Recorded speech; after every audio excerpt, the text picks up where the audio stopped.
Obrigado. Gente, primeiramente, bom dia a todos e todas que estão aqui prestigiando a nossa mesa redonda. Bem, meu nome é Ian, tenho 21 anos, eu sou estudante de Engenharia Civil da UFRJ desde 2019, porque entre 2015 e 2018 eu era estudante do Cefet, do Cefet UFRJ. Era estudante do técnico em edificações, eu me formei em 2018, foi uma experiência maravilhosa poder estudar no Cefet. E desde lá eu tive um sonho, né, um desejo muito grande de poder mostrar essa qualidade técnica que eu podia adquirir em competições, porque eu acho sempre bastante interessante. E na UFRJ eu consegui realizar esse desejo participando da Minerva Civil. E esse foi meu primeiro ano na equipe e essa vai ser a nossa temática aqui. A gente vai falar um pouco de como foi a nossa experiência nesse ano atípico, né, de forma remota, com algumas competições. E espero que vocês gostem. Alberto, pode passar, por favor. Bem, como eu ia falando, a nossa equipe ela foi fundada em julho de 2017 e o objetivo era criar uma forma para que tanto alunos de engenharia civil quanto de arquitetura da UFRJ pudessem entrar em contato com a profissão de forma prática, por meio de concursos estudantis. E a equipe técnica e a nossa equipe ela é organizada em 4 equipes técnicas, né? São as equipes de projetos, estruturas, concreto e geotecnia e recursos hídricos. Pode passar, por favor.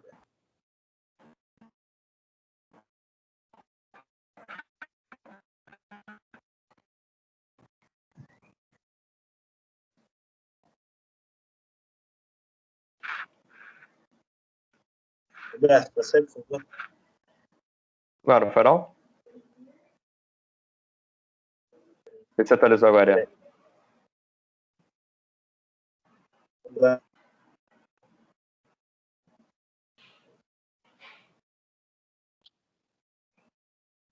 Ainda não chegou aí? Não, próximo, por favor. Ai, que estranho.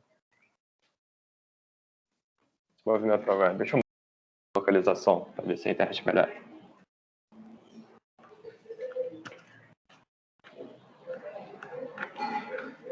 Foi?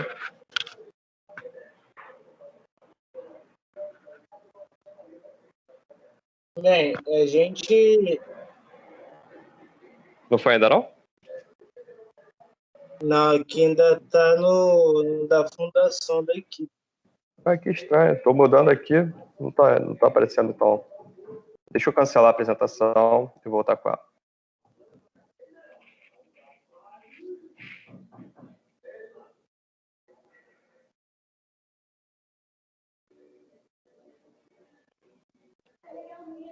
Vê se apareceu aí. Show, perfeito.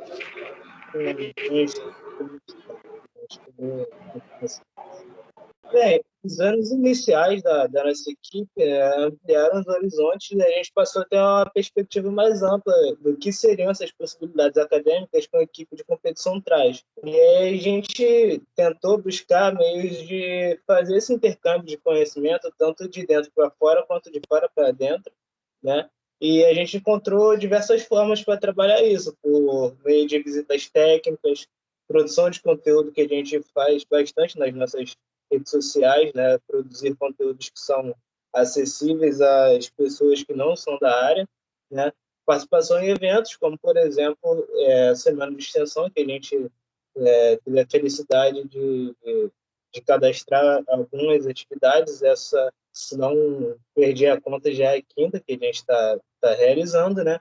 E a gente tem o nosso projeto de extensão, propriamente dito, que a gente está formulando, e ele vai ser apresentado também aqui na Semana de Extensão, na sexta-feira à tarde. Então, fica o convite. Bem, para aproveitar isso, né, ao máximo, a gente fez a coordenadoria de extensão, a gente fundou a coordenadoria de extensão, a qual eu exerço a liderança atualmente, para cuidar disso mais de perto. Pode passar, Alberto. Bem, e agora, falando um pouco desse ano, né, a pandemia ela surgiu, acho que de forma surpreendente para quase todas as pessoas, né, pelo menos para bastante gente. E com isso surgiram algumas incertezas na rotina que a gente se acostumou dentro da equipe nos anos de 2017, 2018.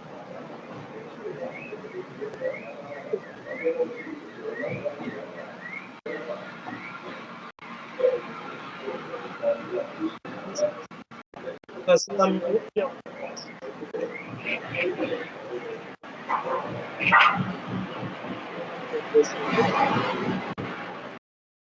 concreto que, na verdade, não foi cancelado. Né? Também, o Congresso Brasileiro, a gente só conseguiu participar de 3 das 13 competições que a gente gostaria. E essas foram o Ousadia, de 2020, o concurso CPCA para estudantes de engenharia civil e o concurso Concregame. E aqui estão reunidos comigo os líderes da equipe nesse ciclo, que participaram dessas competições, né? O líder de cada uma delas. Aí eles estão organizados pela ordem do lançamento do edital, né? Que marca também o início do nosso trabalho. Então, seguindo a sua ordem cronológica, eu vou pedir para eles se apresentarem o trabalho que eles fizeram nessa ordem. Então, eu passo a palavra para o Alberto. Bom, gente, bom dia. Obrigado, Ian, aí, pela apresentação sempre muito boa. E eu vim aqui apresentar o nosso concurso da equipe, que a equipe de projetos participa todo ano. A gente começou a participar faz 2 anos, que foi a primeira vez que a gente participou. Foi um concurso no qual a gente deveria fazer uma passarela. Foi um projeto incrível, só que a gente ainda estava trabalhando nas circunstâncias normais, né? Sem pandemia, assim, como a gente pode dizer. E foi um período muito, muito legal assim, para a gente se desenvolver como equipe, ver como é que a gente poderia produzir um projeto daquele escopo, já que era a primeira vez que a gente estava participando, né? Então a gente não tinha essa experiência. Aí a gente pegou todas aquelas informações e falou, pô, agora a gente vai mandar muito bem nesse segundo ano. Só que, como as coisas são, né, o mundo dessa caixinha de surpresas mesmo, aí veio com a pandemia e tudo aquilo que a gente tinha pensado em como fazer virou de cabeça para baixo. A gente teve que mudar a nossa ideia de planejamento, a nossa ideia de execução, as nossas formas de se reunir. Então, foram coisas bem complicadas. Eu queria apresentar para vocês primeiro o concurso em si, para depois falar um pouquinho sobre essa situação de mudança. Bom, esse concurso ele é realizado pelo Ibracon. Mais à frente, quando o Nicolas falar um pouquinho mais de concreto, ele vai dar um bom panorama sobre o que é o concurso, sobre o que é o Ibracon e o concurso que eles executam, que é o CBC. Mas eu vou dar só uma pinceladinha aqui. O CBC é o Congresso Brasileiro de Concreto. E neles eles fazem diversos eventos inclusive que são destinados a competições estudantis, e um deles é o Ousadia. Nele, a gente tem que fazer um projeto, como o próprio nome já diz, de ousado, né? Ele tem que ter uma concepção arquitetônica ousada. No caso, quando a gente fez a passarela, ela tinha um formato simples, mas todos os seus componentes e a sua forma arquitetônica, principalmente do lado externo, na forma como a gente fez o fechamento dela, ela tinha uma ousadia diferente. A ousadia na questão da materialidade que a gente usou aço cortem, ousadia na forma dos cobogós que a gente usou com aço.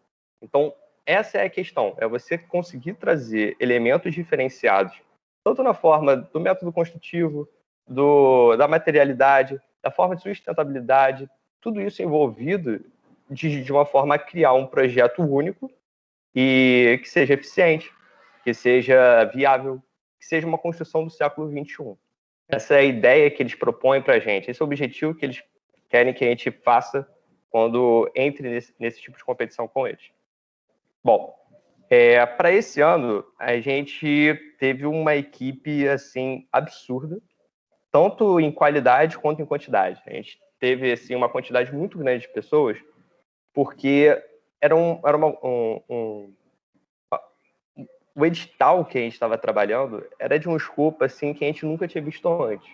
Então, a gente precisava ter o contato com todo mundo da engenharia civil, ou seja, a gente precisava de todas as disciplinas, tanto de geotecnia e recursos hídricos, quanto o pessoal de concreto para fazer o desenvolvimento do material, quanto o pessoal de estruturas para ajudar na concepção estrutural e no dimensionamento, o pessoal de arquitetura para fazer o desenvolvimento de formas e volumetria e aproveitamento espacial de qualidade, o pessoal de planejamento de obras, o pessoal de construção, realmente. Então, a gente abarcou dentro da equipe, nesse momento, uma quantidade incrível de pessoas, mas todo mundo com uma participação essencial para fazer essa entrega. Então, tipo, não tem como eu tirar alguém daqui e falar, não, essa pessoa aqui não foi necessária, ela ajudou pouco, então não precisaria nem colocar aqui. Não, todo mundo que está aqui, e eu vou apresentar, todo mundo teve uma participação essencial. Isso é muito importante de frisar.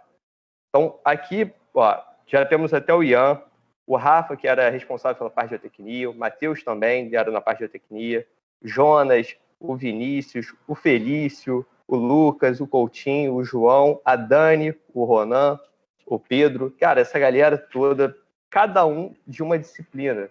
Isso pegando desde estruturas até a geotecnia. Aqui a gente tem o pessoal também que é mais de concreto, e eu não quis deixar de lado também os nossos orientadores. Nós tivemos 3 orientadores. Eu preferi deixar eles juntos do pessoal dos alunos, porque a participação foi igual. A participação, acho que, ao meu ver, o desenvolvimento, a integração que a gente conseguiu desenvolver foi similar em todos, então não tinha por que fazer essa separação. E aqui no final foi esse aqui é a outra parte da galera que esteve presente também. Então vocês podem ter uma noção da quantidade de pessoas que a gente teve para fazer esse projeto. E essa aqui foi uma visita que a gente fez à Mariana da Glória. Por que a gente fez essa visita à Mariana da Glória? Essa aí vai ser a explicação do próprio edital. O edital, ele propõe um desafio para a gente. Era a revitalização de um espaço urbano, que no caso era um parque, a construção de uma edificação dentro desse parque, ela tinha uma metragem limitada, e a construção de um pier para fazer a recepção de alguns barcos, alguns não, eram 10 barcos de um tipo específico. Era um iate que era que tem lá umas dimensões específicas, um tamanho específico, e a gente tinha que se atentar bastante a isso. Então, quando a gente estava desenvolvendo esse projeto, surgiram todos esses escopos de desafio. A gente falou, cara, como é que a gente vai conseguir atacar tudo isso de uma vez? Então, esse é um dos motivos da gente ter pego aquela quantidade incrível de pessoas. A gente precisava separar muito adequadamente dentro dessa estruturação, porque a construção de um pier é algo totalmente diferente de um trabalho paisagístico dentro de um parque urbano. Então, às vezes você montar uma equipe para tentar atacar tudo de uma vez não faz sentido. Então, a gente tentou mudar a forma de pensar e fazer separações adequadas para que cada um conseguisse atacar uma coisa e juntasse tudo no final para fazer um trabalho completo. Claro que a gente tentou não fazer de uma forma Frankenstein, né? E é aquele trabalho que, não, tu faz uma parte lá, eu faço outra parte, a gente junta e entrega. Não. Isso é um trabalho em equipe, gente. A gente precisa sempre reforçar esse ponto de que a integração tem que estar a todos os momentos juntos, né? É um momento de trabalho em equipe e que você não pode deixar de lado o que o outro está falando porque você acha que o seu trabalho é mais importante. Não, todo o trabalho que vocês estão fazendo dali é importante e vocês têm que fazer com que eles fiquem juntos sempre. Então, esse foi um desafio muito grande. Agora, um desafio dentro do desafio era ser uma construção do século XXI. Então, tudo aquilo que a gente falou aqui, revitalização do espaço, construção de edificação, construção de um pier, é muito vago, né? Ele pode ser qualquer coisa, realmente. A gente deu as especificações lá, tipo, a metragem específica que tinha que ter, uma área limitada, quantas vagas tinham que ter dentro do pier, e acabou. Mas o edital, ele vai além. Ele espera que a gente entregue algo que realmente trabalhe com sustentabilidade, com segurança, com operação, com funcionalidade adequada, com acessibilidade, que é o mais importante, tipo, ao meu ver. Então, era realmente fazer um projeto inclusivo, um projeto que respeitasse o ambiente, um projeto que respeitasse a história do local onde ele estava sendo inserido. Então, foi um desafio dentro do desafio. Aí, isso tudo, gente, era antes da gente saber da pandemia. Porque a gente recebeu esse edital, ainda estava no primeiro caso na China, eu acho. Não, ou foi até um pouco antes disso. Então, a gente estava muito, muito displicente com relação a essa possibilidade que fosse haver um fechamento de todo o mundo na hora de fazer um trabalho como esse. Então, a gente seguiu achando que ia ser comum. Só que não foi o caso. Aqui eu estou mostrando hoje é o parque. Ele fica localizado em Florianópolis. É um lugar lindo e ele é muito, muito, muito utilizado pela população local. Eles têm realmente um apego, então a gente tinha que levar isso em consideração na hora do desenvolvimento do trabalho, porque a gente não poderia avançar sobre o que o pessoal já tinha desenvolvido, que já tinha sido criado pela população, e atrapalhar com todo aquele histórico e aquele apego que eles tinham ali. Então a gente teve esse cuidado também na hora do desenvolvimento do projeto, e essa foi uma parte assim que eu acho que foi muito importante no trato que a gente tem quando está desenvolvendo um projeto. Pelo menos foi algo que eu aprendi. Que é, a gente é um ser externo à localidade que a gente está trabalhando. Então, a gente precisa, assim, entrar realmente, ouvir quem está ali, entender quem está ali, ver quem frequenta. Então, isso já foi um processo durante a pandemia, a gente já estava totalmente fechado.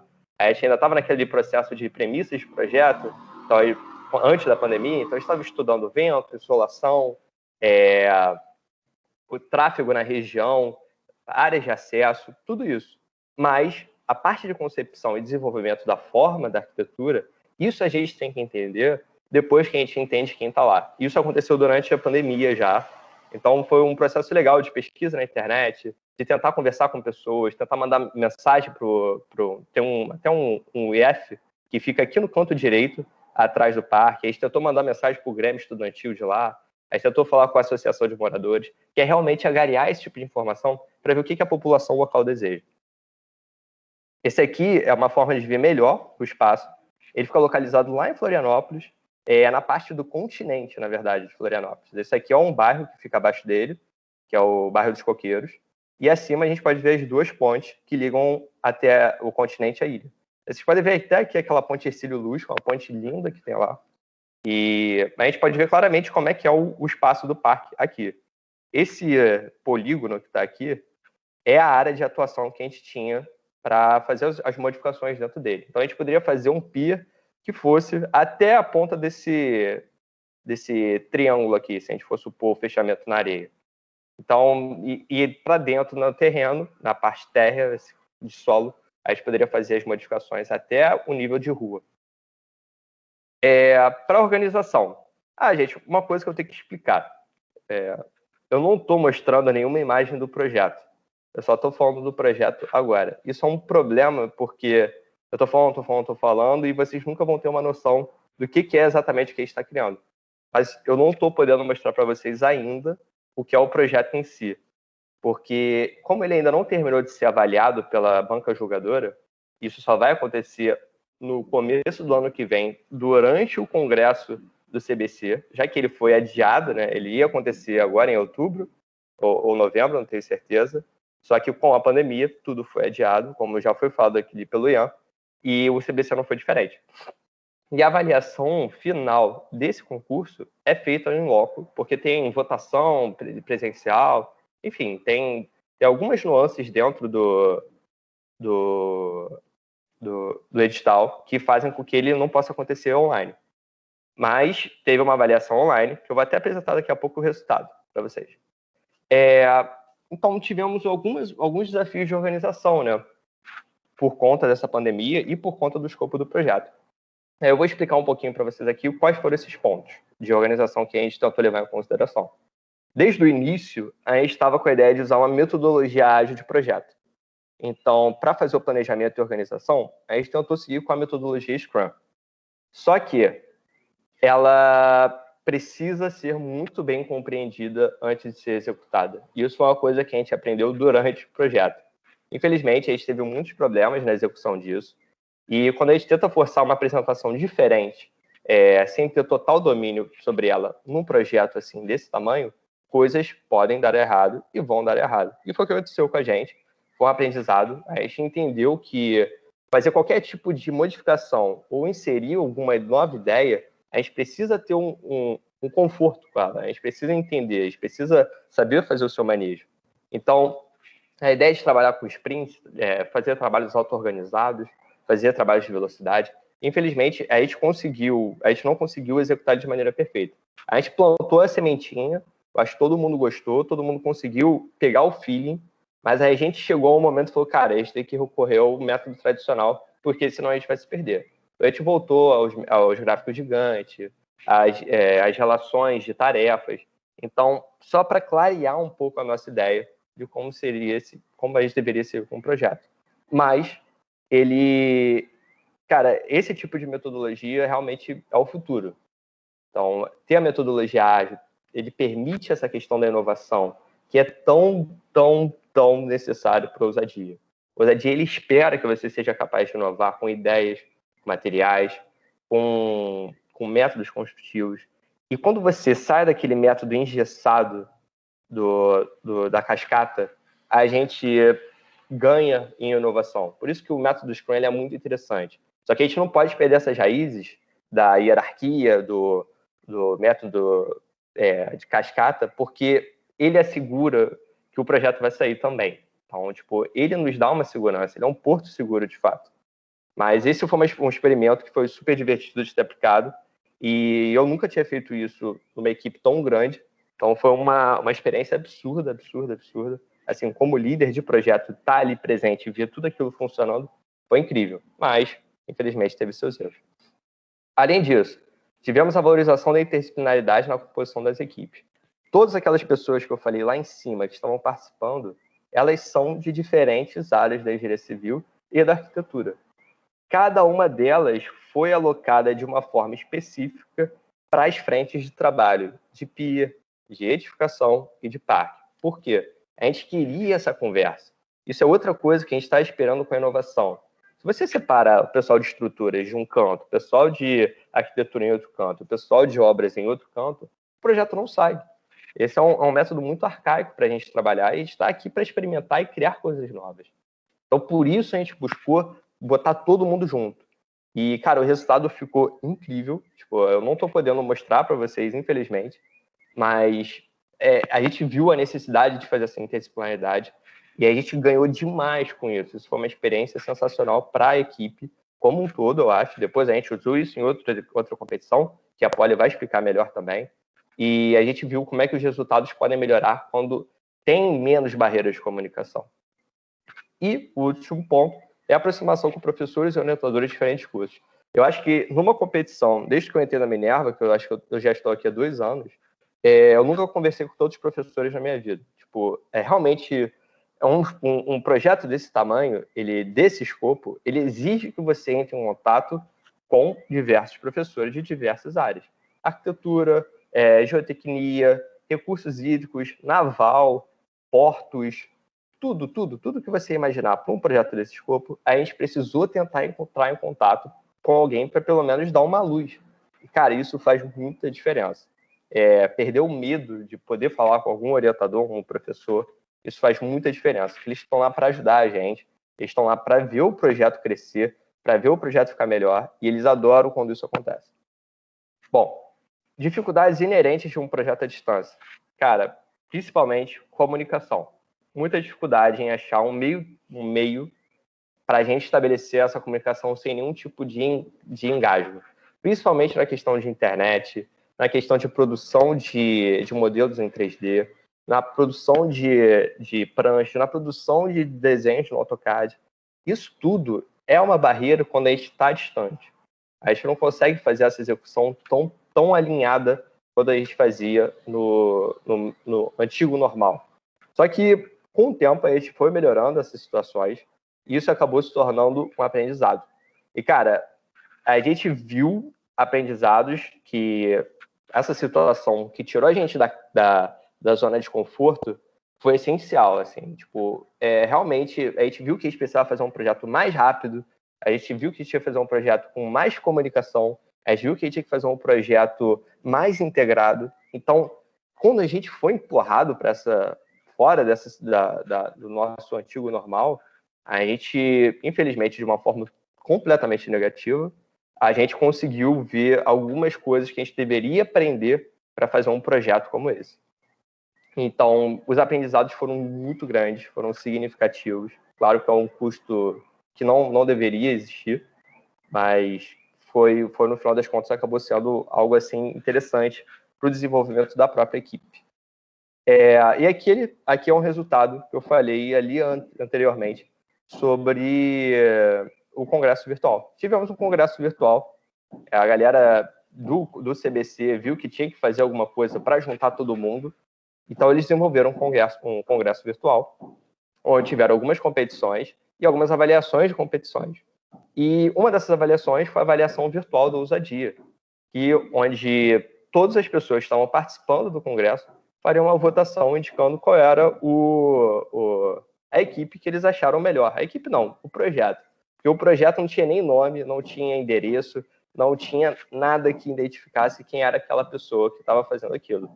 E o nosso projeto ficou em segundo lugar. Era um concurso basicamente de beleza, assim a gente pode dizer.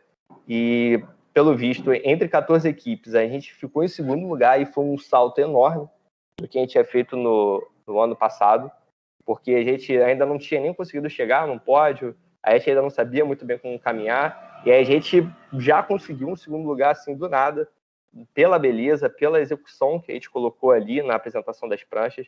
Então foi um motivo de orgulho muito grande pra gente, foi muita comemoração, e a gente estava nessa expectativa, cara, pô, a gente podia ter feito melhor, né, não sei o quê, poderia sair melhor esse projeto, e a gente sempre sai com essa expectativa, sempre. Mas ver que, tipo, a gente ficou em segundo, pelo que o pessoal falou, foi um motivo de muito orgulho para toda a equipe. E, cara, eu tenho que falar antes de encerrar do nosso ClickUp. Lembra que eu falei daquela parte de organização aqui? Cadê? Dificuldades da organização? Então, um dos aprendizados foi o ClickUp. Cara, você conseguir trazer todas as informações para um hub, que é um local único para você fazer discussão de projetos, armazenamento de informações, delegar tarefas, encontrar pessoas. Cara, a gente conseguiu tudo por conta desse aplicativo, que a gente conseguiu uma parceria lá fora, a gente conversou com o pessoal lá nos Estados Unidos, eles ajudaram a gente, falaram, tá liberado aqui para vocês, aproveitem e usem, e, tipo, foi sensacional. Sem eles, a gente não conseguiria, principalmente, desenvolver a parte final, que foi a de memorial, que foi uma correria insana. A gente, faltando, sabe, 2 semanas, isso tudo por conta de erro de planejamento, erro do Scrum, tudo foi criando atrasos na gente, que no final o ClickUp conseguiu ajudar para otimizar alguns processos e a gente conseguiu fazer uma entrega dentro do prazo. E foi essa experiência, foi de muita correria, mas foi uma experiência, assim, muito, muito, muito engrandecedora. Aí, agora eu vou passar a palavra para a Polly, e a Polly vai falar um pouquinho sobre o CBCA para estudantes de engenharia. Polly. Oi, gente. Bom dia. É um prazer estar aqui para falar para vocês como foi a nossa experiência. O meu nome é Poliana, eu faço parte da equipe técnica de estruturas e vou contar para vocês um pouquinho de como foi fazer o CBCA nessa confusão toda que foi a pandemia. Mas acho que antes de tocar sobre isso, eu vou explicar para vocês o que é o CBCA, né? Então, pode passar, por favor, Alberto.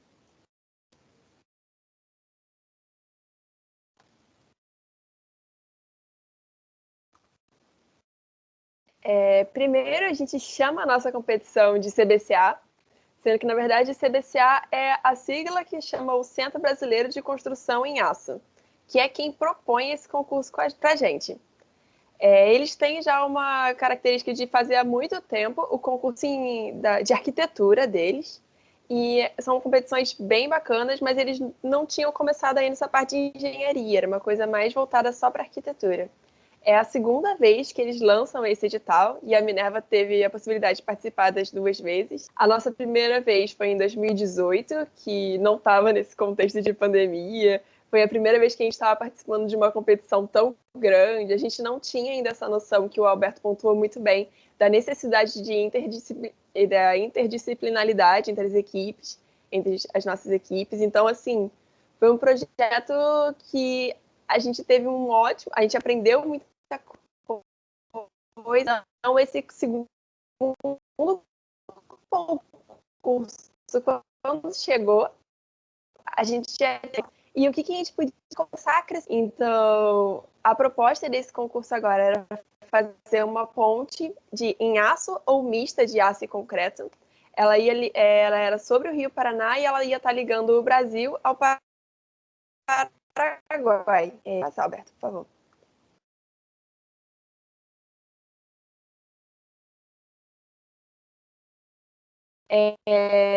Como o Alberto também falou, eu não tenho como falar dessa competição sem falar da galera que colocou a mão na massa, assim, muito para ela conseguir sair. Foi uma adaptação um pouco complicada, porque quando o edital lançou, a gente estava nesse caos da pandemia, estava todo mundo meio perdido de, meu Deus, como é que vai ser isso? Porque na última competição que a gente participou do CBCA, eu lembro que a gente fazia as coisas todo mundo junto na faculdade. Na véspera da entrega, a gente estava todo mundo juntos, passando a semana inteira juntos. Porque quando você está todo mundo numa sala, cada um está vendo um erro no computador do outro, a gente consegue se comunicar, é muito mais fácil. Então, primeiro a gente ficou com aquele susto absurdo. Falei, cara, e agora? Vamos topar isso nesse caos? Não vamos? Como vai ser? E desde o momento que a gente decidiu topar, essa galera abraçou todo o projeto, todo mundo se entregou assim de corpo e alma, e o projeto só saiu do jeito que saiu, incrível, porque cada uma dessas pessoas que estão aqui, elas se dedicaram demais para ele sair. Então eu sou grata demais a todo mundo que participou com a gente, que fez esse projeto ficar lindíssimo. Aqui eu posso falar também do pessoal de estruturas, que era a equipe que eu faço parte, né? Pode voltar, isso.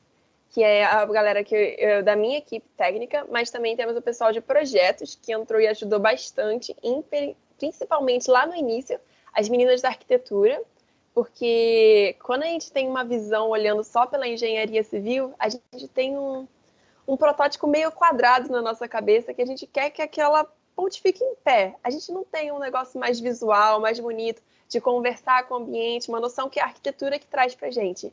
Então, assim, engrandeceu demais o nosso projeto, as meninas da arquitetura terem vindo, e mais o outro pessoal que veio de projetos. O pessoal da equipe técnica de geotecnia e recursos hídricos, que foram os que mais foram prejudicados com essa mudança por conta da pandemia. As competições deles eram extremamente práticas e acabaram não conseguindo se adaptar.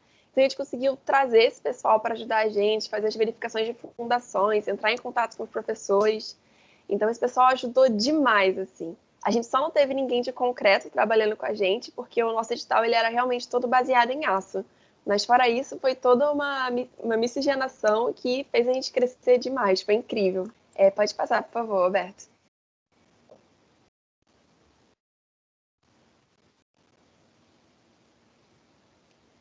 Agora, falando em si do nosso projeto, é a segunda ponte sobre o Brasil e o Paraguai, que é para suprir um pouco da necessidade que a ponte da amizade ela não está mais conseguindo aguentar o fluxo de carros.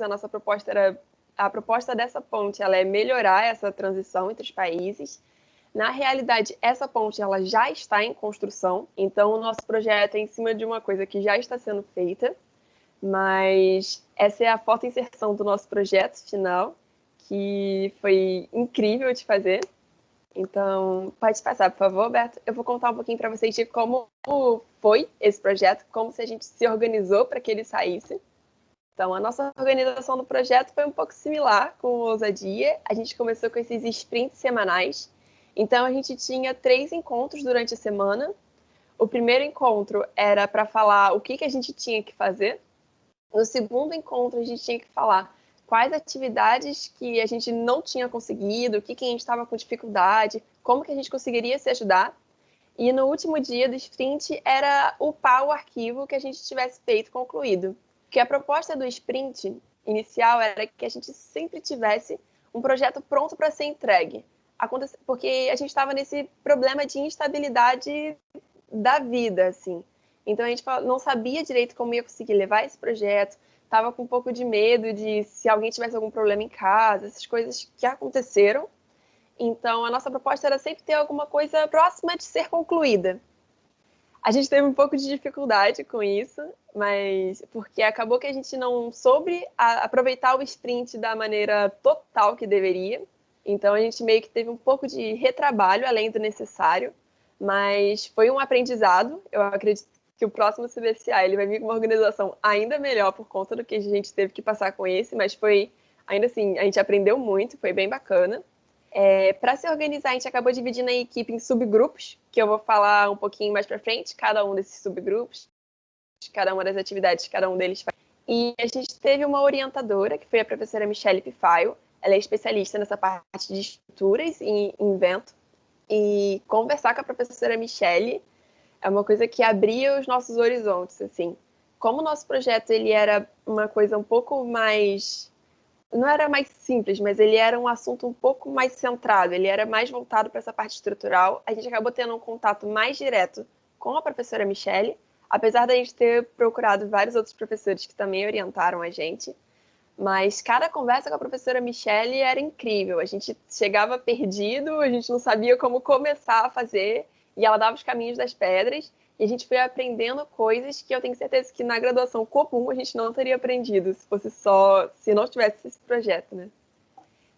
A gente teve 12 semanas para fazer essa conclusão desse projeto, que é um tamanho muito reduzido até para um engenheiro já formado.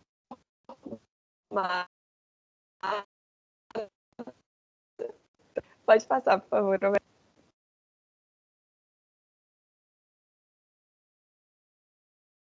Uma das subgrupos, como eu havia falado antes, foi o grupo da concepção. A gente fazia primeiro o estudo da região, porque quando a gente tem a proposta de fazer uma obra em um lugar, ainda mais uma ponte, a gente tem que pensar no que a gente tem que manter daquele local.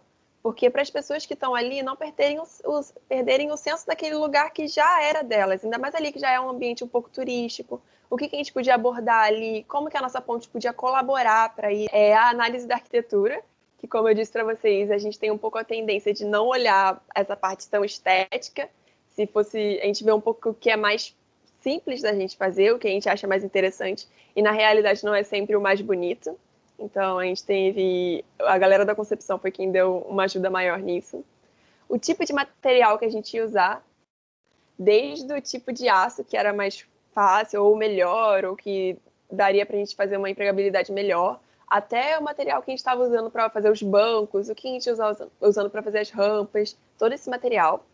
A inovação, que é uma coisa que, assim, ajudou bastante a gente até a ir bem no concurso, porque uma das propostas que a gente fez foi de fazer uma passarela por baixo da ponte, que não é uma coisa muito usual. E o júri gostou muito disso. E como é um concurso, a gente precisava expor para eles alguma coisa que saltasse os olhos, né, e fosse diferente, que foi a nossa proposta. E também a pegada da sustentabilidade, que é uma coisa que é muito forte na atualidade, a gente tem que investir cada vez mais nisso. Pode passar, por favor, Alberto.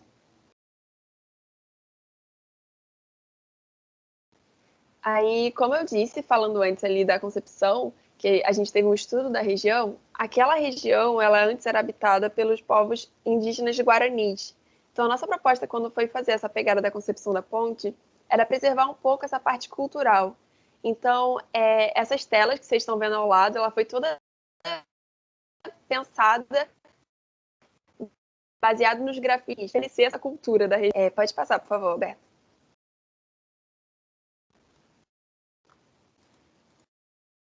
E em relação à inovação e sustentabilidade, a gente teve essa proposta de colocar um pavimento cinético, que era com um fluxo de pessoas, e a gente ajudava a gerar energia para abastecer parte das lâmpadas que estariam também nas nossas passarelas. Pode passar, por favor.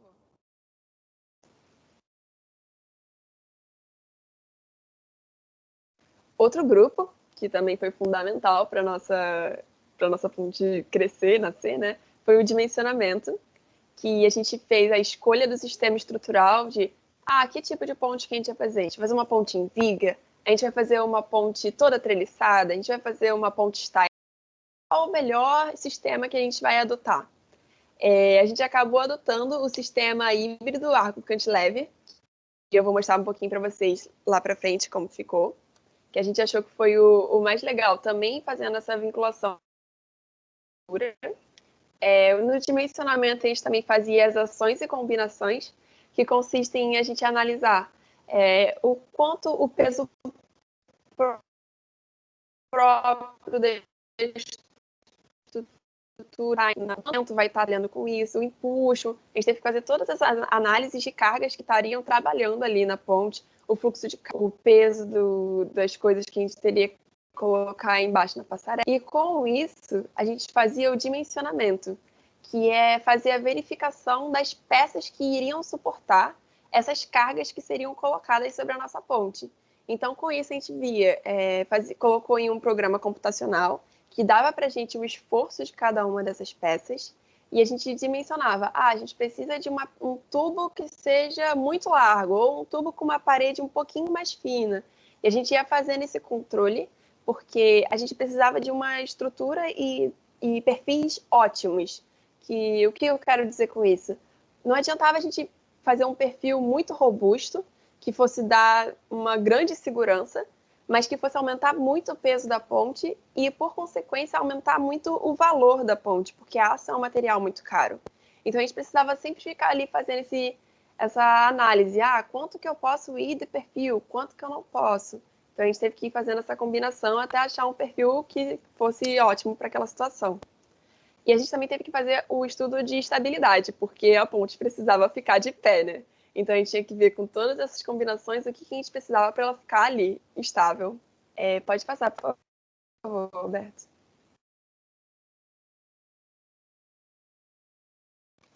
Aí aqui, a nossa construção estrutural, como eu disse, ele é um sistema híbrido de arco cantilever treliçado. O arco são essas partes que são arqueadas, mesmo normal. O cantilever são essas partezinhas que estão perto do pilar, que ela é meio triangularzinha. E a parte do treliçado a gente diz porque eles fazem várias trelicinhas entre o cantilever e essa parte dos arcos também. Pode passar, por favor, Alberto.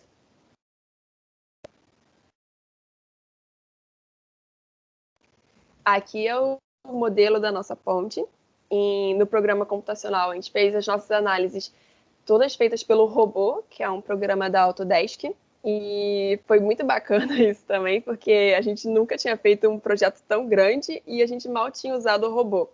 Então, foi uma aventura conseguir entender como que esse programa funcionava, como que a gente ia fazendo, como que olhava as análises, como que essa ponte iria suportar, porque é um vão muito grande. Esse vão central, ele é de 342 metros. Então, a gente precisava que essa ponte suportasse esse vão inteiro. E esse vão ele só precisava também ser tão grande porque é um vão navegável. A gente teve que fazer um estudo da região também, vendo o tipo de carga que passava ali, como que passava, o que dava para a gente fazer. Então, foi um desafio estrutural fazer esse vão desse tamanho. Pode passar, por favor, Roberto.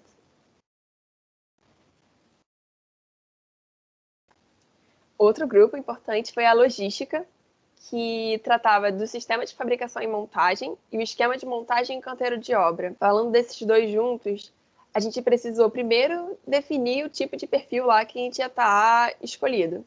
Depois de escolhido, a gente precisava que esses perfis fossem fabricados. Mas além de fabricados, eles precisavam chegar até a nossa ponte. Então teve que ter feito todo um estudo da região de como que esses perfis vão chegar, de onde que eles vão vir, que caminhão vai estar, ele consegue carregar esse peso e que eixo ele precisa para conseguir. Ele vai fazer curva com isso? Ele vai conseguir fazer essa curva? Qual vai ser o melhor método da gente levar esse material até lá? Então a gente teve que fazer um estudo de vale a pena levar de caminhão, vale a pena levar de balsa. Como que vai ser a nossa organização no canteiro? Porque imagina, é uma obra gigantesca. Então, um canteiro só, você não pode colocar todo o material que você vai utilizar em todo o processo decorrer da obra, colocar ele armazenado ali e deixar o canteiro lotado à toa. Você tem que fazer todo um cronograma, toda uma organização de tal peça tem que chegar o dia certo, porque ela vai ser colocada no dia certo. E no dia seguinte vai chegar uma outra peça que vai ser organizada para entrar logo em seguida. Então, tudo tem que ser muito organizado do fluxo que isso vai estar acontecendo, o fluxo de entrada e o fluxo de aplicação na obra, ele tem que ser muito ligado. A gente também teve que fazer pesquisas em relação à proteção contra incêndio, proteção contra corrosão. A gente primeiro achou que o incêndio era uma coisa um pouco preocupada, né, para a gente, por ser uma ponte em aço, mas a gente começou a pesquisar de até acidentes que podem acontecer, e se um navio passasse embaixo com uma carga de soja, que lá tem muitas cargas de grão passando, E se ele pegasse fogo, o que a ponte teria que suportar isso? Como a gente vai fazer para suportar? Então, a gente teve que fazer todo esse estudo e como que a gente poderia evitar caso essas coisas acontecessem. A gente precisou também fazer o programa de manutenção, que consiste em entregar para o nosso usuário, para o nosso cliente, no caso, a CBCA, como que ele deveria cuidar da ponte depois de entregue. Então, de 5 em 5 anos, você precisa fazer uma verificação se está tendo algum tipo de fissura nos pilares, ou você vai precisar fazer a verificação de como está a proteção de corrosão das ligações. Então, a gente também teve que fazer esse estudo para ver como que essa ponte ela tem que ser cuidada para ela permanecer funcionando a pleno vapor, assim, 100% segura. E o orçamento e o cronograma, porque a gente precisava saber o quanto tempo que a gente levaria para fazer isso. Na verdade, isso aqui foi um plus do edital. E o quanto que a gente iria gastar. A gente conseguiu fazer isso tudo por estimativas, porque a gente teve que entrar em contato com as indústrias, não foi uma coisa assim tão simples, mas a gente conseguiu fazer um orçamento e um cronograma bem legal. Pode passar, por favor, Alberto.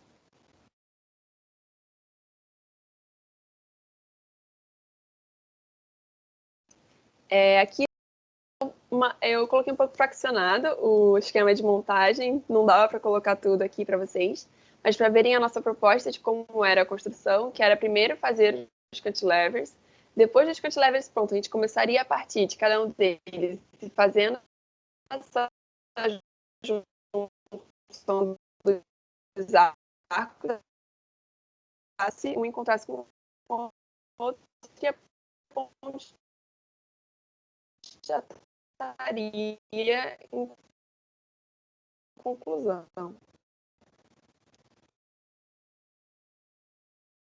Pode passar, Alberto, por favor. Alberto?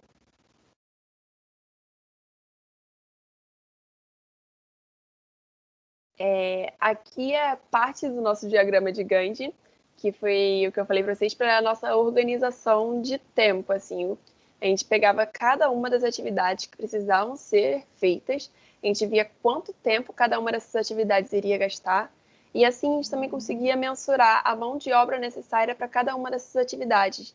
Porque quando a gente olha para uma obra de construção civil, a gente tem que pensar também que a mão de obra é um custo alto, que a gente não pode estar contratando uma pessoa que vai ficar lá ociosa no canteiro. Então, a gente precisa ter noção certinha do tempo que a gente vai estar precisando dessas pessoas e quando que elas precisam chegar e quando que elas podem ser dispensadas. Então, o diagrama de Gantt, ele funciona exatamente para isso, para a gente ter uma melhor organização do nosso cronograma e, consequentemente, financeira do nosso projeto. Pode passar, Alberto, por favor. Agora eu vou apresentar para vocês um pouquinho das nossas pranchas, o que a gente conseguiu entregar lá. Essa é uma prancha que tem a nossa vista longitudinal completa, né, da ponte, a nossa vista superior. A gente tem também ali um cortezinho que a gente fez ali do nosso tabuleiro. Ali a gente consegue ver os perfis que a gente está usando também, que vai ser um pouquinho mais detalhado. E também a gente tem um corte para ver a parte superior ali. Pode passar, por favor, Roberto.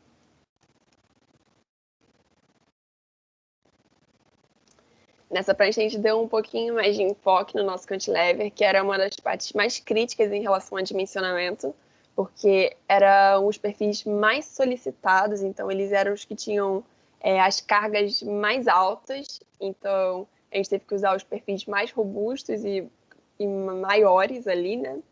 Então dá para ver aqui que a gente tem esses 3 tipos de perfizinhos aqui embaixo, que são todos tubulares, esses 2 quadrados e esse que foi o que a gente foi usando para montar o nosso cantilever. Pode passar, por favor, Alberto.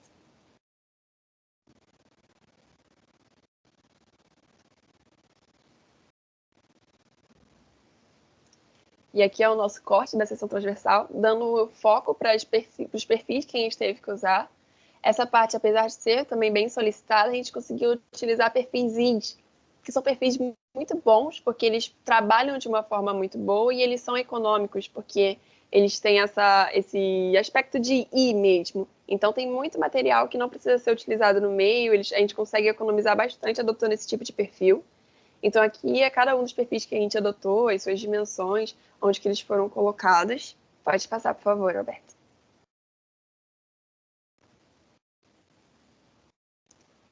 E aqui é a nossa prancha de arquitetura, que o pessoal de projetos mandou muito bem. Eu acredito que tem que ter uma apresentação muito boa. E eu acho que essa prancha ela ficou incrível, que ela mostra exatamente como vai ser a nossa ponte se ela fosse construída. O nosso de ser uma ponte que é uma ponte que vincula os povos. Então ela é a ponte Moiru, a ponte que ela relaciona a amizade. Então acho que foi uma pegada bem bacana, assim. E é isso. Eu não acabei não falando da nossa colocação, mas a gente conseguiu alcançar o segundo lugar nesse projeto. E para a gente foi uma conquista incrível, dado que no outro projeto a gente nem tinha um projeto em 3D para apresentar.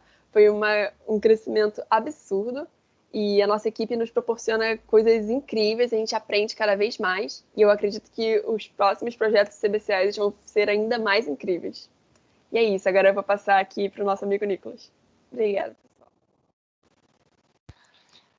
Oi, gente, bom dia para todo mundo. Meu nome é Nicolas, tenho 22 anos, sou líder da equipe técnica Concreto.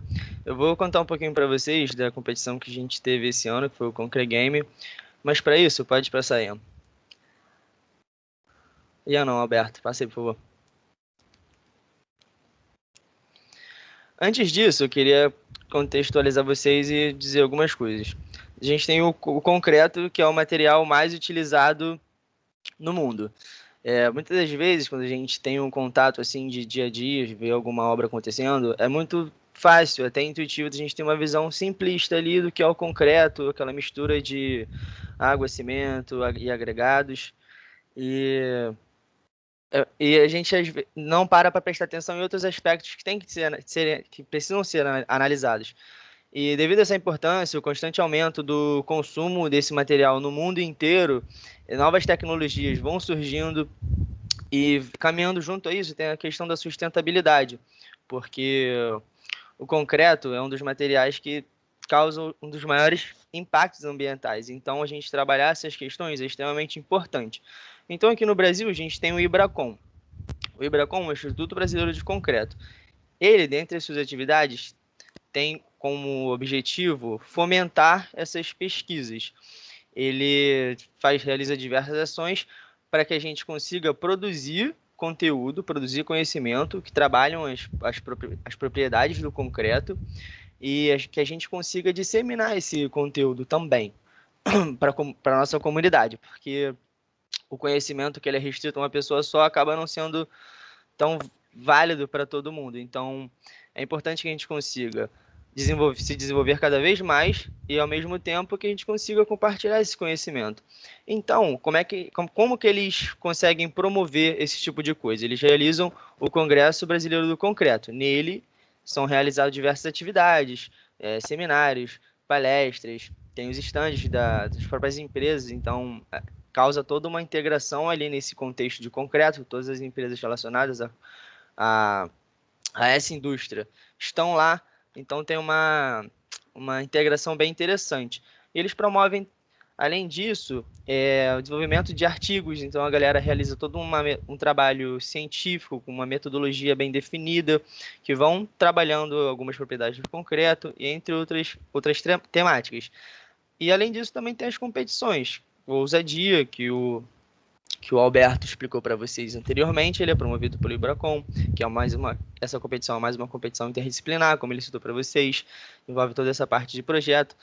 E além dessa, tem as competições mais práticas ali, mais específicas, que trabalham de fato propriedades do concreto, como trabalhabilidade, tem a competição do concreto colorido, a resistência, a competição que trabalha também com concreto leve, enfim, concreto armado. Então, cada competição que eles promovem tem um desafio bem específico e bem direcionado que vai fomentar essa pesquisa, esse desenvolvimento. Então, como isso é em escala nacional, diversas equipes de todo o Brasil trazem sugestões e metodologias diferentes para resolver o mesmo problema. E assim a gente consegue caminhar e desenvolver as tecnologias. E por que isso é importante? Por exemplo, para ilustrar para vocês, quando a gente consegue uma maior resistência no nosso concreto, aliado com o custo, não sendo muito discrepante, a gente consegue reduzir as seções de algumas peças que a gente precisa. E reduzindo essas sessões, a gente diminui a quantidade de consumo desse material. Logo, a gente vai estar impactando diretamente na questão da sustentabilidade. Porque se a gente consome menos, a gente polui menos. Entendeu? Então, as coisas vão caminhando. Então, eles trabalham em diversas partes nesse aspecto. E ao longo desse ano, o congresso seria presencial. Nós inicialmente estávamos nos preparando para o congresso presencial. Logo em sequência, a gente foi submetido a esse contexto de pandemia, cenário de incerteza que assustou todo mundo, impactou na vida de todos nós. E diante desse contexto, eles criaram o congresso virtual, que foi onde o próprio Alberto citou para vocês que eles apresentaram a parte da ousadia, a questão mais estética ali da coisa, como é que foi o projeto. E também eles criaram uma nova competição para poder manter a integração das equipes, manter as equipes motivadas e com o trabalho para fazer, sabe? Porque é extremamente importante. Nesse cenário, muitas das vezes a gente fica sem o norte, sabe?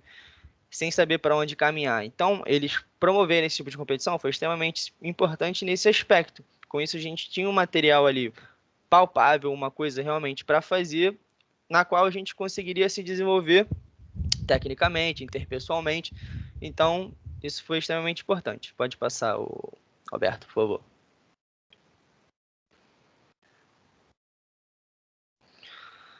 Agora, falando mais especificamente do Concregame, eles, diante desse contexto que eu ilustrei para vocês, eles criaram essa competição e foi um quiz online.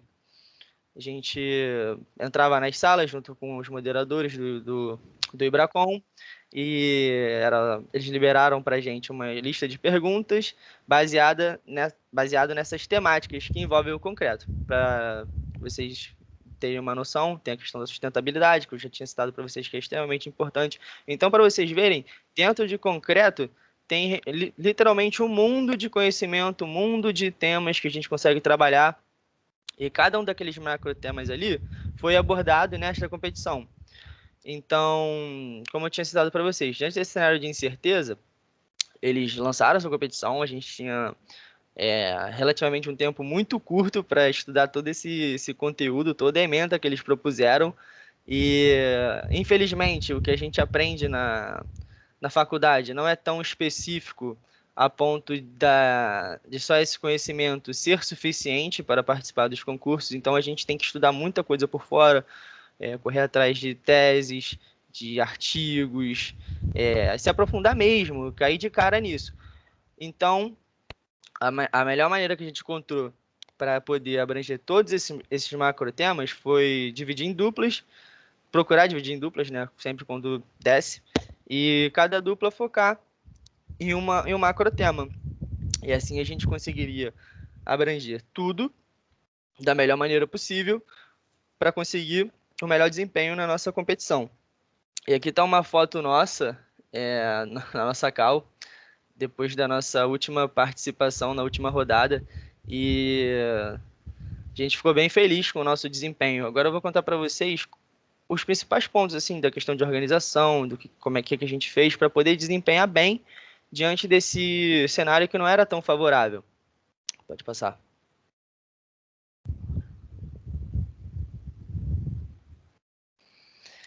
Então, o principal ponto foi a questão da organização. Devido ao pouco espaço-tempo que a gente tinha para estudar tudo isso, a gente tinha que se organizar, definir bem onde cada um iria se aprofundar. Todo mundo era interessante que todo mundo soubesse de tudo, mas a gente sabe, quando a gente foca em muitas coisas ao mesmo tempo, é difícil a gente ser especialista em tudo. Então, para que a gente consiga alcançar todos os macrotemas, a gente se organizou muito bem, fizemos sprints semanais, como eles disseram, também nas outras competições. Então, a cada semana a gente tinha um desenvolvimento, um acompanhamento e toda uma logística envolvida para que a gente conseguisse a viabilidade de estudar tudo. Alberto, ele caiu? Porque o slide saiu aqui para mim. Caiu aqui, eu tô voltando, peraí.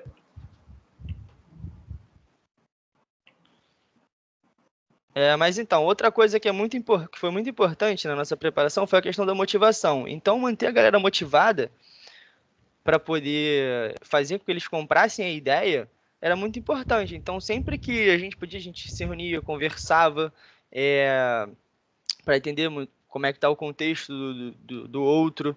e explicar como funciona, tipo, porque na minha equipe muitas pessoas eram novas ali, então não tinham tido esse contato de congresso e esse tipo de coisa. Então, apresentar isso para elas, mostrar como é que funciona o congresso e os resultados e os benefícios que participar de competições como essas pode trazer para a gente, tanto no âmbito pessoal quanto no âmbito profissional, deixa a galera motivada. Então, a partir do momento que a galera está motivada, tudo flui muito naturalmente, as coisas acontecem e o resultado vem de maneira bem natural. E outro ponto extremamente importante é a confiança.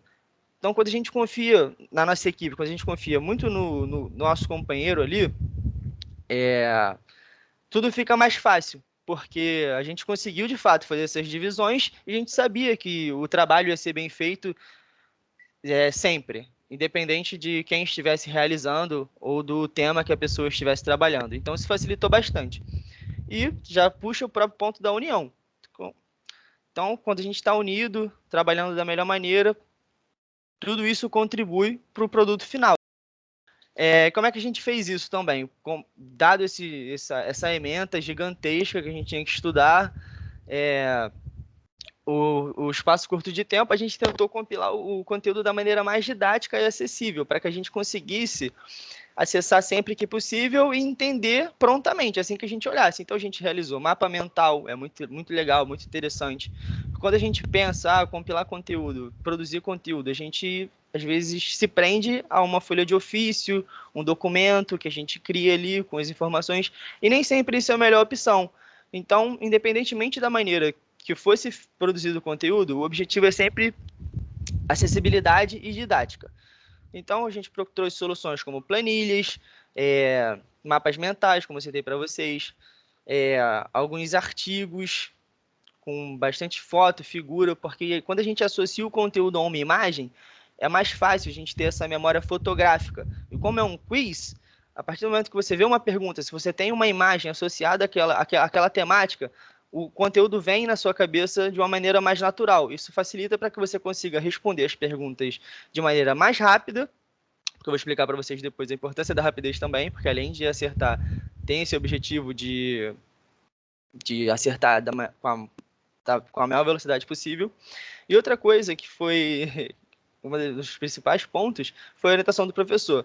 Então, quando a gente consegue estabelecer relações boas com os nossos professores e orientadores, tudo isso contribui para desempenhar bem. Então, a gente dá sorte de ter professores e orientadores que estão ali lado a lado com a gente, como vocês puderam ver, tanto no Ousadia quanto no CBCA. Todos os professores sempre compram a nossa ideia, sempre estão ali nos ajudando. Então, esse contato foi extremamente importante. Pode passar.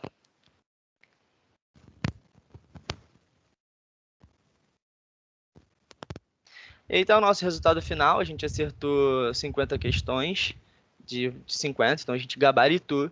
Aí, por alguns segundos a gente não alcançou o pódio, infelizmente, mas aí ilustra bem para vocês o que é o concurso e a integração que ele promove, porque ali são equipes de todos os lugares do Brasil. E essa iniciativa é muito legal porque fomenta a produção de conhecimento, como eu disse para vocês.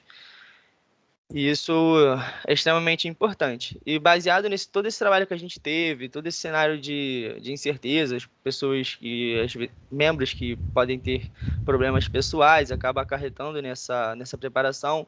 E a partir do momento que a gente consegue superar todas essas adversidades e chega num resultado bom, tudo isso se paga. A gente tem uma sensação de satisfação enorme e eu acho que vocês devem ter conseguido pescar isso em todas as nossas apresentações, com os resultados finais sempre deixando a gente com uma satisfação muito grande. E no final, isso que é o mais importante, a gente está satisfeito com o trabalho desempenhado, está satisfeito com tudo aquilo que a gente conseguiu entregar e saber que a gente conseguiu dar o nosso melhor. Agora a gente vai falar um pouquinho para vocês dos principais pontos, né, nessa questão de mudança de cenário, do que isso impacta de fato nas nossas equipes e tentar conversar um pouquinho aqui para mostrar na visão de cada equipe técnica como que isso impactou diretamente, o que a gente fez para poder solucionar esses problemas e esse tipo de coisa. Eu posso começar contando da equipe de concreto e depois passo a palavra para o Alberto e para a Poli contar como foi na equipe deles, essa mudança de rotina, por exemplo. Quando a gente se submete a um novo contexto de pandemia, na equipe de concreto, a mudança foi muito gritante. Por quê? A gente precisa aplicar muito no laboratório o que a gente desenvolve, o que a gente aprende de maneira teórica. Porque muitas das vezes o que a gente estuda, quando a gente leva para o laboratório, pode se mostrar de uma maneira diferente. Então a gente precisa alterar algum material ou mudar alguma coisa no traço do nosso concreto baseado no resultado de laboratório. E quando a gente perde essa possibilidade de ter essa vivência de laboratório, prejudica demais a nossa equipe, mudou totalmente a rotina. Então a gente teve que fazer toda uma adaptação para que a gente conseguisse trabalhar à distância, fazer o trabalho remoto. Então, infelizmente, muitos membros novos não tiveram essa oportunidade de estar ali vivenciando uma rotina de laboratório que é bastante agregadora na parte técnica. Então, mas o que a gente fez? A gente tentou trabalhar na parte da motivação e conversar e apresentar resultados de outros anos que a equipe teve nas competições para que a galera conseguisse se manter motivada, e fomos fazendo reuniões com os professores e orientadores para tentar desenvolver a parte teórica ao máximo. E agora, no final do ano, a partir do mês que vem, a gente deve voltar aos poucos ao laboratório, seguindo os novos protocolos de saúde e tudo mais. Então, durante todo esse período, a gente focou na parte teórica, que era o que dava para fazer. Tanto é que o Concrete Game veio para contextualizar isso muito bem. E agora a gente vai voltar para o laboratório aos poucos para aplicar todo esse tipo de conteúdo. Agora eu passo a palavra para o Alberto e para a Poli, para eles contarem um pouquinho também de como foi nas equipes deles. Poli, se você quiser ir primeiro, pode ir lá. Por mim, tanto faz. Você quer seguir aquela linha que a gente já estava antes? Que aí... Tá, pode ser. Bom, ao tratar da mudança de rotina durante a competição do Ousadia, eu acho que quem mais foi impactado foi o pessoal de arquitetura, sem dúvida. Porque o desenvolvimento de projeto deles é um desenvolvimento muito participativo.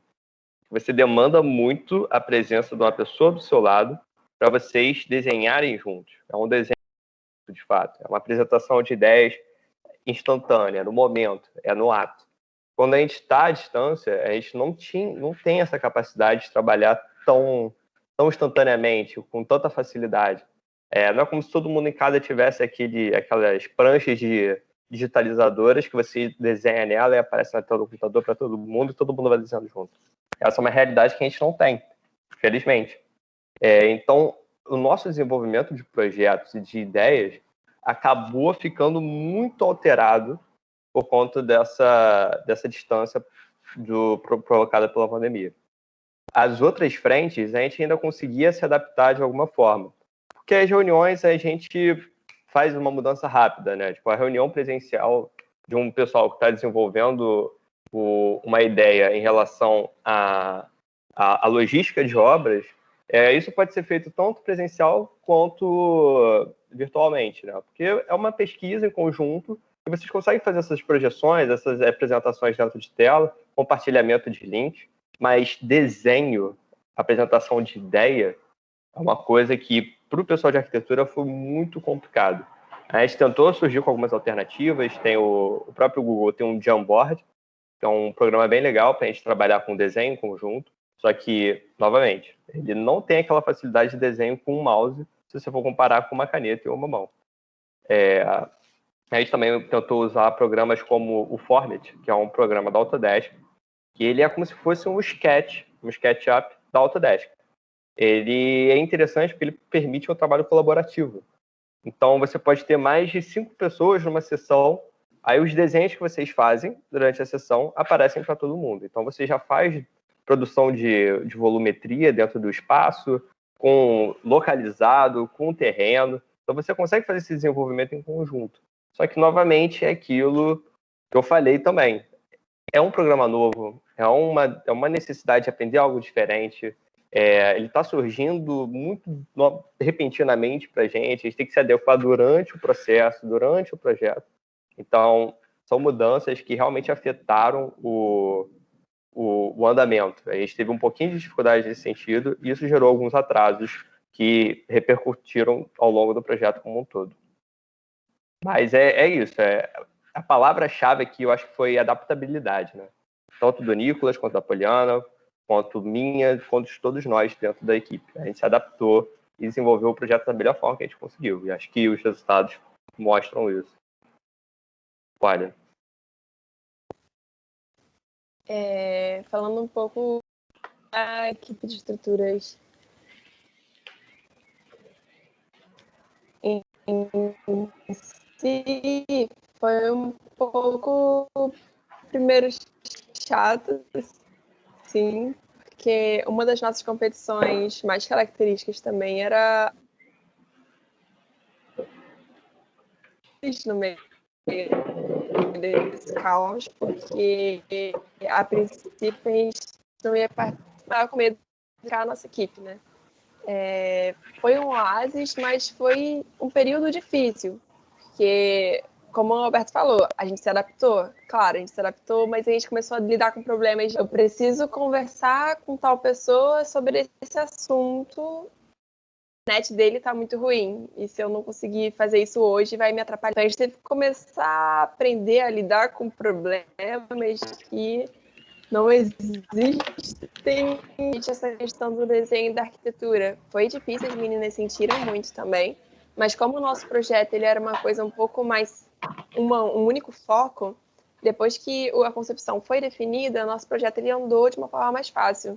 Os nossos programas eram mais assim, temos um modelo de estrutural que ele ficou em elementos finitos, só que são muitos elementos, então tem que ser um supercomputador para aguentar. Então, como é que a gente conseguia passar isso para outra pessoa? Por exemplo, o meu computador ele não suportava a nossa ponte inteira, por exemplo, ele dava pane quando eu tentava abrir. Então, a gente teve esses problemas de que na faculdade a gente não teria, porque um computador que abrisse aquele projeto, a gente conseguiria estar conversando, olhando para aquele projeto. Então, foram muitas reuniões do Meet, a gente teve que se adaptar de fazer os projetos com um olhando o outro, com tela travando, mas foi um período de aprendizado, assim. A gente aprendeu também como que funciona uma equipe.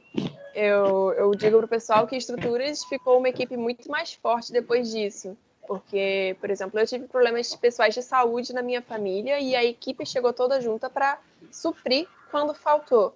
Então, foi muito legal ver o quanto a nossa equipe estava pronta para suprir ali cada uma das pessoas e o quanto é importante a gente confiar nas pessoas que a gente trabalha, porque cada uma dessas frentes de trabalho que eu citei para vocês tinha uma pessoa que coordenava melhor e que eu falava particularmente com elas.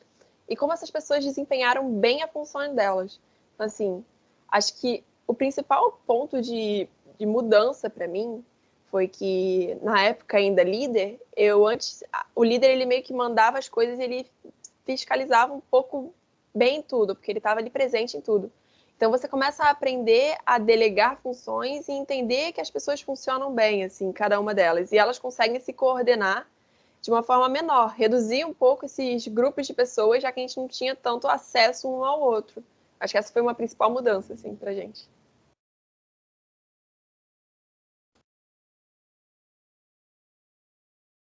Perfeito, gente. Bem, a gente ainda tem mais 15 minutinhos aqui do nosso tempo previsto, né? E eu queria fazer mais algumas perguntas, né?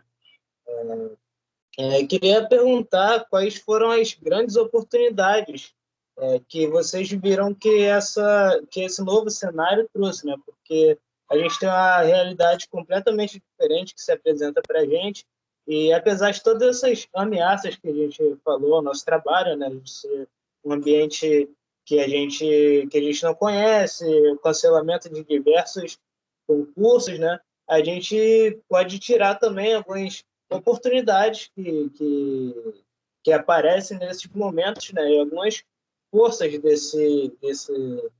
desse aspecto, né, em contraponto a essas fraquezas de, por exemplo, como a Polly muito bem citou, essa questão de você depender muito de conexão de internet para conseguir se comunicar. E aí, se a pessoa está sem a conexão estável, né, ela não vai conseguir te responder com a quantidade, com a qualidade que deveria ser essa comunicação.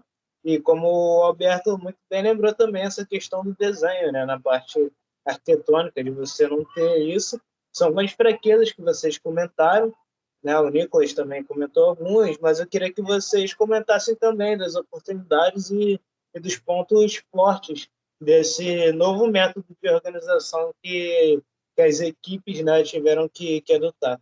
Por favor, e aí pode ser na ordem que vocês preferirem.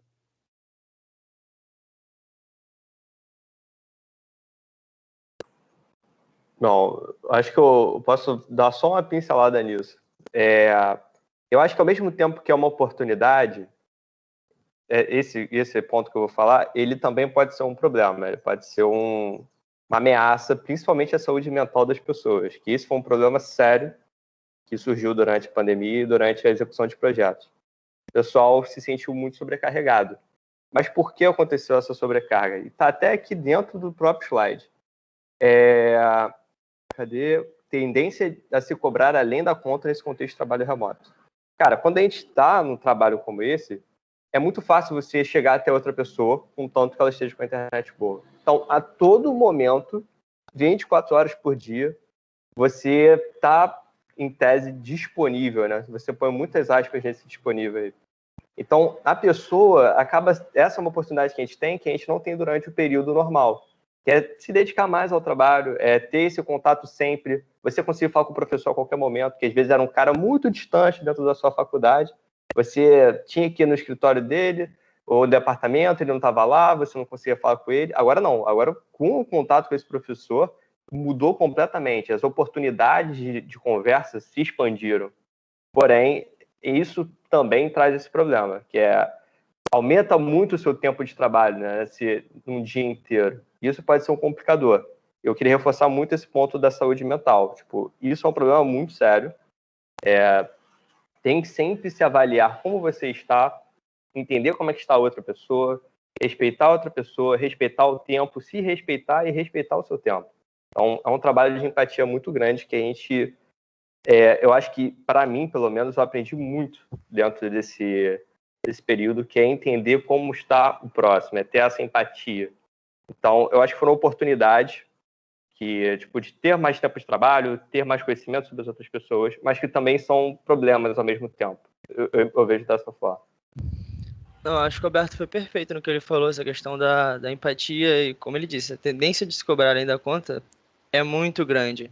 Então, a gente como líder tem um papel de não deixar isso acontecer e tentar ser o mais sensível a isso possível. Saber quando isso está acontecendo. E eu acho que a chave para que isso aconteça é o diálogo. Então, ter esse diálogo próximo e de preferência individual com cada participante, eu acho que é primordial nesse sentido. E dosar as tarefas da melhor maneira possível junto com a pessoa que vai executar de fato essas tarefas. Como o Alberto disse, a gente meio que se coloca disponível o dia inteiro para fazer atividade por conta de estar nesse ambiente. E o que quando no cenário normal não é assim. A gente geralmente tem um horário para ir para a faculdade, um horário para executar seu estágio, um horário para executar sua iniciação científica. Quando a gente está no home office, digamos assim, tudo vira tudo e cabe a nós fazermos a dosagem de tarefas e organização do tempo. Eu acho que uma coisa legal que eu adoto pessoalmente é para a gente virar essa chavinha de, olha só, agora eu vou focar nisso. Talvez colocar uma roupa específica que você costuma usar quando for fazer alguma tarefa. Por exemplo, eu vou fazer as coisas relacionadas à Minerva. Sei lá, eu coloco uma camisa da Minerva, sento no meu espaço ali e desenvolvo aquilo dentro do limite de tempo.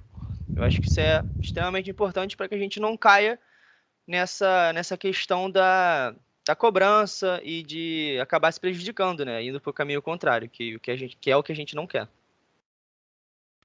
Eu acho que os meninos pontuaram realmente muito bem. Acho que tudo tem essa desvantagem e vantagem, né? No CBCA a gente sentiu muito isso. No início a gente estava com um propósito que foi até a orientação da nossa liderança, da nossa capitania, de ter um horário final para falar disso, só que a gente acabou descumprindo isso lá para frente, né? Todo mundo um pouco desesperado, todo mundo fazendo muito. Então, o projeto ele saiu porque todo mundo estava ao 100% disponível. Eu podia estar fazendo qualquer coisa na cozinha, se eu visse uma mensagem ou alguém me ligando, eu subia e estava no meu... Então, isso realmente, a nível do projeto, isso foi bom, porque todo mundo trabalhava muito fácil o tempo inteiro, coisa que na faculdade a gente não teria. A gente não saberia nem onde a pessoa está, talvez não tivesse acesso ao celular. Só que, realmente, esse ponto da saúde mental, a gente precisa tomar mais cuidado com isso, né? Porque foi um período muito particular assim para todo mundo, cada um passou pelas suas dificuldades em casa também. E foi assim, foi bom também de aprender a ouvir melhor a pessoa. Porque quando a gente também está nesse contexto de que você liga para a pessoa e ela te atende e você fala, você também está meio que participando da casa dela, sabe? Então tinha às vezes que eu ligava para um dos nossos amigos que participava e eu ouvia o irmãozinho dele falando no fundo ali, sabendo que eles estavam juntos. Então você também consegue ter um ponto mais empático, porque a pessoa meio que está dando abertura para você estar no mesmo ambiente que ela. Então, apesar de você estar trabalhando mais, você se sente mais próximo às pessoas também. E acho que isso que o Nicolas falou, de falar particularmente com cada uma das pessoas, foi ótimo também. Porque quando eu sentia que as pessoas estavam sobrecarregadas, como, por exemplo, o Ousadia e o CBCA, eles aconteceram no mesmo tempo. Tinham pessoas que estavam trabalhando nos dois e eram projetos gigantescos.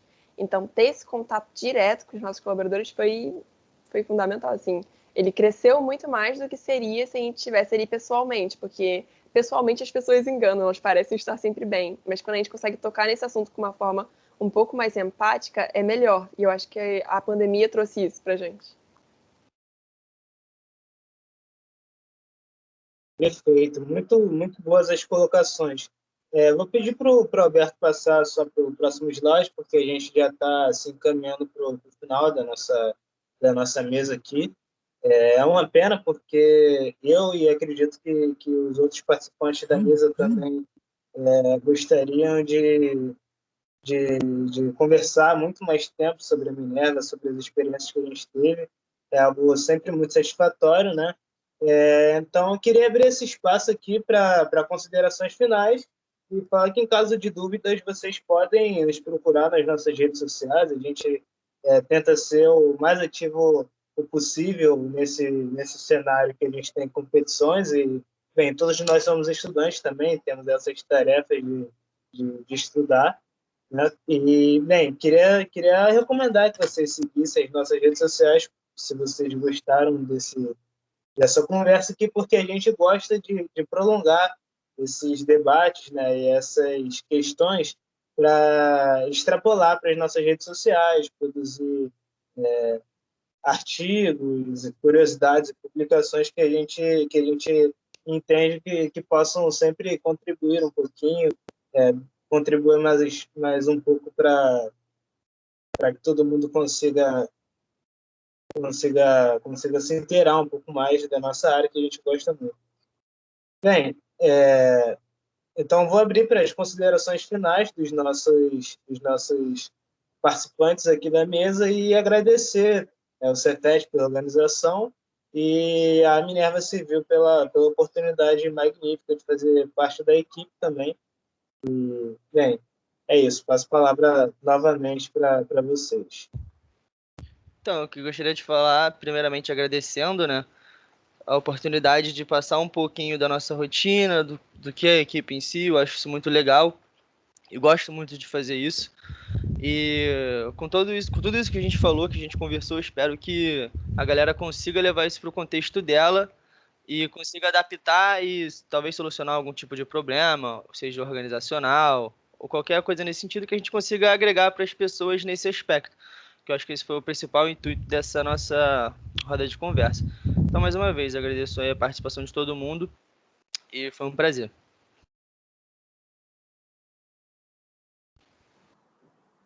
Vou falar as mesmas coisas que o Nicolas, cara, foi uma oportunidade muito legal a gente poder estar passando isso para vocês. A pena que o tempo a gente não conseguiu ouvir mais de vocês. Eu olhei aqui os comentários, achei muito legal a participação. O pessoal dando os parabéns, muito obrigado. Acho que em nome de toda a equipe, todo mundo ficou muito feliz em ler aqui tem um reconhecimento também de fora. E eu agradeço muito pela participação, novamente. E espero poder voltar aqui em outros momentos para a gente conversar um pouquinho mais. Caso vocês queiram conversar com a gente em outros locais, reforça esse convite do Ian também. E é isso, gente. Abração. Também queria agradecer a oportunidade aqui. Foi bem legal ter essa conversa aqui. Pena que a gente tem que fazer isso virtualmente, mas quem sabe no futuro seria um prazer voltar no Cefet para poder conversar com vocês de uma forma mais próxima. As nossas redes sociais estão aí. Se vocês quiserem procurar a gente, tirar qualquer dúvida, vocês podem contar com a gente. Muito obrigada.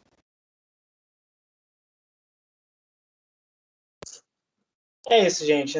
Acho que a gente pode encerrar a gravação da conversa, né? E espero que vocês tenham gostado tanto quanto a gente gostou de conversar com vocês, expor um pouquinho mais da nossa equipe, que a gente gosta muito de estar nesse dia a dia. Obrigado, gente. Tchau, tchau, até a próxima.